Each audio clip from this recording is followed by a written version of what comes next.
Good morning. आप सभी को मेरे इस यूट्यूब चैनल पर हार्दिक स्वागत है, अभिनंदन है। मैं माँ भगवती को, माँ सरस्वती को प्रणाम करते हुए आज के इस वीडियो को प्रारंभ करूँगी।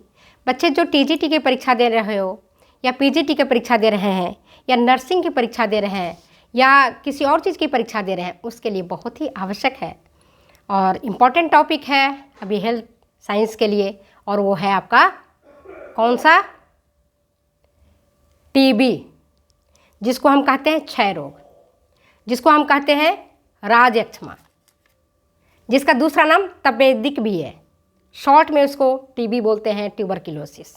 और हम सब टीबी से इतना ज़्यादा वाकिफ़ हैं, इतनी ज़्यादा टीबी की बीमारी फैला था लोगों में कि अनेक लोगों की इसने जान ले ली थी।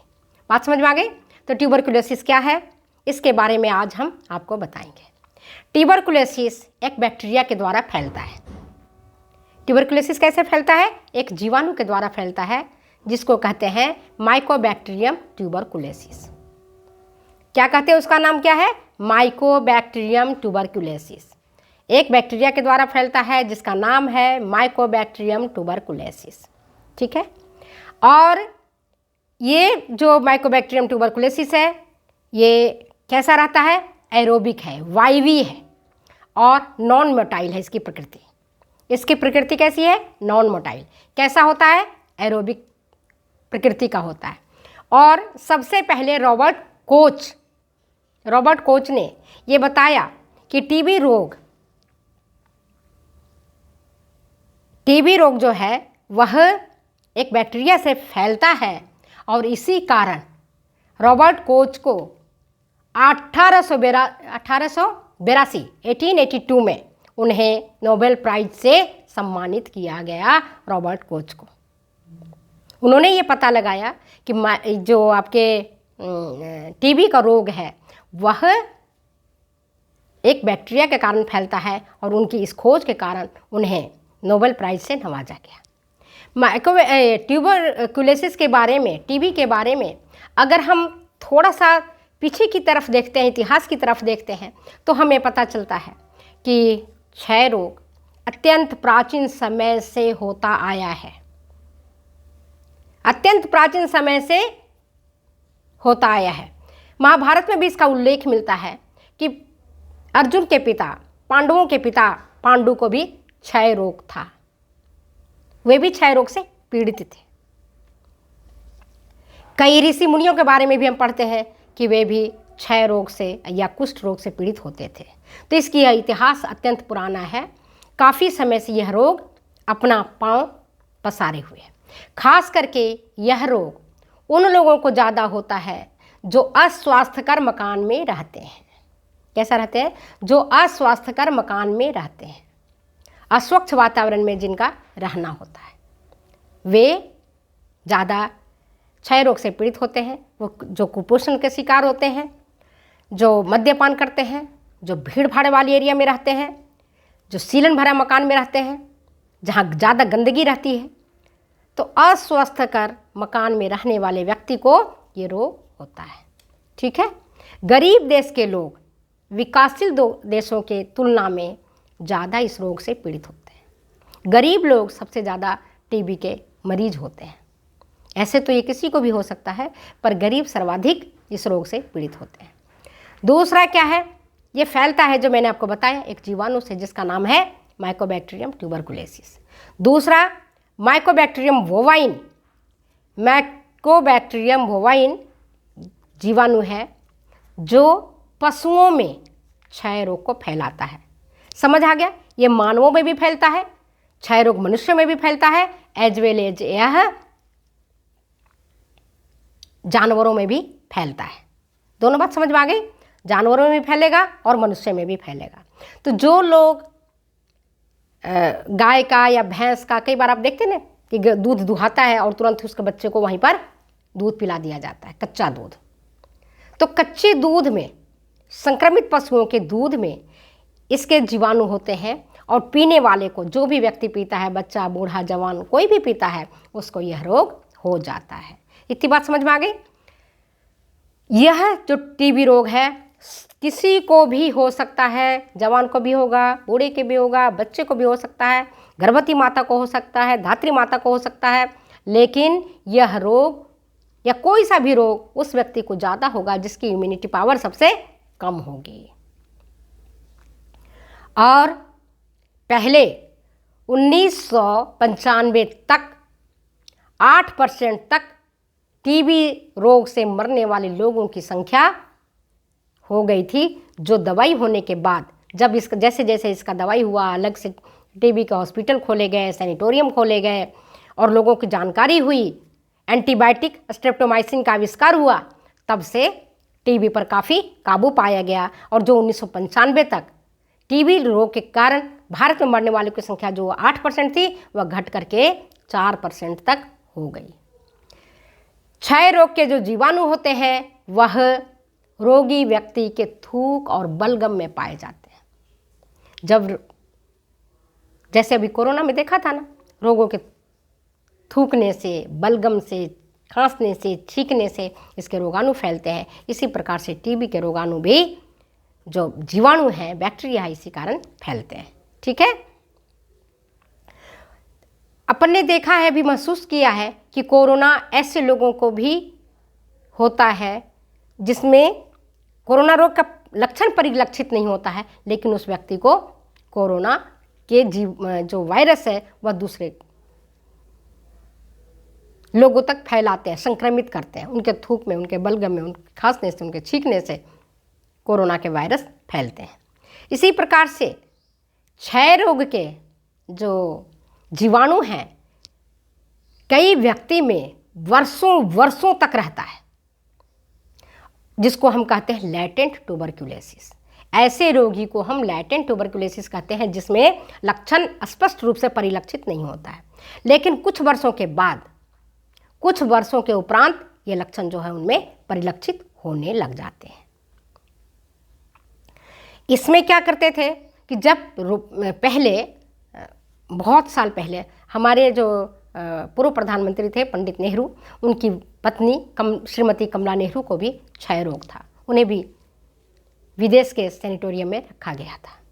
क्षय रोग से वो पीड़ित थी। तो जो रोग है वो ऐसा नहीं देखता है कि वो प्रधानमंत्री की पत्नी है तो उनको नहीं होगा, और चाहे कोई मजदूर है उसकी पत्नी को होगा। ये रोग किसी को नहीं छोड़ता। रोग किसी का सगा नहीं होता है। जिसकी इम्यूनिटी पावर कम होती है उसको ये रोग अपने चपेट में ले लेता है, या जो व्यक्ति संक्रमित होता है किसी न किसी माध्यम से, तो उनको ये रोग हो जाता है। तो पहले क्या करते थे कि जब कोई व्यक्ति टीबी रोग से संक्रमित होता था, जैसे अभी देखा हमने कोरोना से जब लोग संक्रमित होते उसको आइसोलेट कर दिया गया, उसको अलग कमरे में रखा गया। उसी तरह से रोगी व्यक्ति जो टीबी रोग से पीड़ित होते थे उनको एक गुफा में बंद कर दिया जाता था। उनको स्वस्थ व्यक्ति से अलग करके गुफा में रखते थे। तो जो गुफा के मालिक थे डॉक्टर जॉन क्रोगन उनका नाम था। उन्होंने मैमेथ गुफा के वो मालिक थे जहाँ पर टीबी के रोगी आकर के रहते थे। तो उस मालिक को दया आई टीबी रोगियों को देख करके, और उनको ऐसा लगा कि अगर टीबी के रोगी को शुद्ध और शीतल हवा में उनको भी सांस लेने के लिए आज़ादी दिया जाए तो उनके रोग में काफ़ी कमी आएगी। और ऐसा करके क्रोगन साहब ने टीबी के रोगियों को खुली हवा में पहाड़ियों पर घूमने फिरने की आज़ादी दी, बाग बगीचा में घूमने की आज़ादी दी। जब शुद्ध शीतल हवा में टीबी के रोगी सांस लेने लगे तो काफ़ी इस रोग में काफ़ी इसमें गिरावट आई, रोगियों की संख्या में काफ़ी गिरावट आई। ये बात हुई थी 1838 से 1845 तक। उन्होंने देखा कि जब हम गुफा से रोगियों को निकाल करके शुद्ध शीतल हवा में सांस लेने को उनको दिया गया तो काफ़ी उनमें प्रचार प्रसार जो था और उसका संक्रमण था काफ़ी हद तक कम हुआ। इसके बाद 1859 ईस्वी में हरमन ब्रह्मर ने सबसे पहले सैनिटोरियम, टीबी सैनिटोरियम खोला। 1859 में हरमन ब्रह्मन ने सबसे पहले टीबी सैनिटोरियम कहाँ खोला? सिलेसिया के सोकोलोवस्को में। सिलेसिया के सोकोलोवस्को में सबसे पहले 1859 ईस्वी में टीबी सैनिटेरियम खोला गया। इसके बाद बीसीजी टीका का जब से आविष्कार हुआ, बीसीजी टीका लगाते हैं हम क्षय रोग से बचाव के लिए। छोटे बच्चों को भी जन्म के तुरंत बाद हम बीसीजी का टीका लगा देते हैं जिससे कि क्षय रोग नहीं हो, टीबी का रोग नहीं हो। अब बीसीजी का फुल फॉर्म अगर आपसे कोई पूछा जाए तो आप क्या बताओगे? बीसीजी का फुल फॉर्म क्या होता है? आप ढूंढ करके मुझे बताओगे, मैं आपको नहीं बताऊंगी। इसके बाद टीबी का रोग जो मैंने आपको बताया एक जीवाणु के कारण फैलता है। रॉबर्ट कोच ने इसकी सबसे पहले खोज की थी जिसके कारण उन्हें नोबेल प्राइज मिला।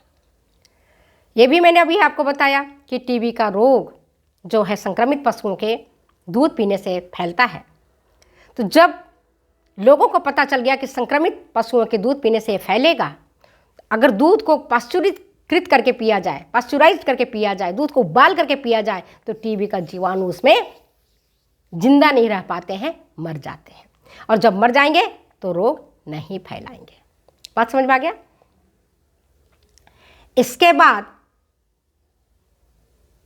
सन 1921 ईस्वी में सबसे पहले टीका जो बीसीजी टीका बना था उसका उपयोग किया जाने लगा गांव-गांव, घर-घर में। और द्वितीय विश्व युद्ध के बाद बीसीजी टीका का प्रचार प्रसार जोर शोरों से हुआ पूरे विश्व में, ताकि कोई भी व्यक्ति टीबी के कारण नहीं मरे। जितने भी जिला अस्पताल थे, मैंने कईयों में देखा कि टीबी के लिए अलग अलग वार्ड ही खोल दिया गया जिसमें टीबी के मरीज ही रहते थे। मैं छोटी थी तो वहाँ कहते थे वो टीबी का मरीज है, वहाँ तुम मत जाओ। हम लोग जाते थे देखने तो उधर कहते टीबी वाला है, ये टीबी वार्ड है, टीबी वार्ड में आपको नहीं जाना है। तो टीबी के रोगियों को वहाँ रखा जाता था। तो आपने देखा कि जो टीबी रोग है वह संक्रामक रोग है, एक व्यक्ति से दूसरे व्यक्ति में फैलता है। और 1980 में यह पता लगा कि यह जो संक्रमण है वह थूकने से, रोगी व्यक्ति के थूकने से, खांसने से, छींकने से फैलता है। ब्रिटेन में इस संदर्भ में एक कैंपेन चलाया गया। ऐसा कैंपेन चलाया गया कि कोई भी व्यक्ति सार्वजनिक स्थान पर नहीं थूकेगा, नहीं, बिल्कुल ही मनाही है, सार्वजनिक स्थान पर बिल्कुल नहीं थूकना है। जैसे कि अभी कोरोना के केस में हमने देखा है, सुना है कि कोई भी व्यक्ति थूकता नहीं था, अगर वो थूकेगा तो पेनाल्टी लगेगी, क्योंकि कोरोना का वायरस थूक के माध्यम से वातावरण में फैलता है। और ब्रिटेन में इतनी पाबंदी लगा दी गई कि अगर कोई भी व्यक्ति जो टीबी से संक्रमित है उसको सैनिटोरिया में ही रहना होगा, ताकि रोग का प्रचार प्रसार ज़्यादा से ज़्यादा नहीं होने पाए। और इसके बाद फिर 1946 में, सन 1946 में स्ट्रेप्टोमाइसिन एक प्रकार का जो एंटीबायोटिक है इसकी खोज की गई। स्ट्रेप्टोमाइसिन की खोज की गई कब?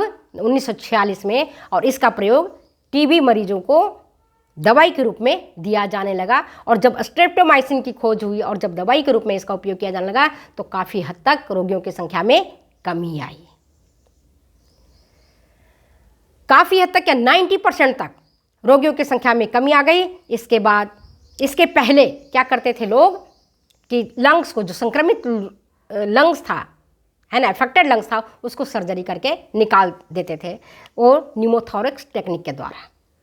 तो आज मैंने आपको क्षय रोग, जिसको हम तपेदिक भी कहते हैं, राजएक्स्मा भी कहते हैं, ट्यूबरकुलोसिस भी कहते हैं, है ना, क्षय रोग भी कहते हैं, तो इसके बारे में डिटेल्स में बताया है। इंपॉर्टेंट है एग्जामिनेशन पॉइंट ऑफ व्यू से। तो जितने भी बच्चे हैं जो एग्जामिनेशन दे रहे हैं वो उनको अच्छी तरह से पढ़ लें। फिर मिलते हैं हम अगले वीडियो में, इससे संबंधित हम MCQ भी पूछेंगे। Okay, bye.